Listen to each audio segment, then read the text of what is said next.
Hello guys, ఇవాళ మన medical టర్మ్‌లో యాక్టివ్ స్మోకర్స్, ప్యాసివ్ స్మోకర్స్ అనేదైతే చూసేద్దాం. సో, ఇవి యాక్టివ్ స్మోకర్స్ అని లేదా సెకండరీ స్మోకర్స్ అని గూడా అంటామన్నమాట. సో, మామూలుగా ఈ సిగరెట్ తాగే వాళ్ళనైతే యాక్టివ్ స్మోకర్స్ అయితే అంటామన్నమాట. సో, ఎక్కడ పడితే అక్కడ సిగరెట్ తాగేయడాన్ని. ఈ స్మోకింగ్ అనే కాన్సెప్ట్‌నయితే ప్రైమరీ యాక్టివ్ స్మోకర్స్‌గా అయితే డిఫైన్ చేస్తారనమాట.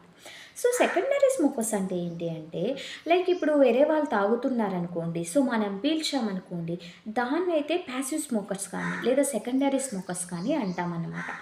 సో, ఇది ఖచ్చితంగా ఫ్యామిలీ గూడా రిలేటివ్ అవుతుందనమాట. ఒకవేళ మన ఫ్యామిలీలో ఎవరైనా స్మోక్ చేశారనుకోండి, మనల్ని సెకండరీ స్మోకర్స్ కిందయితే ట్యాగ్ చేయబడతాయన్నమాట.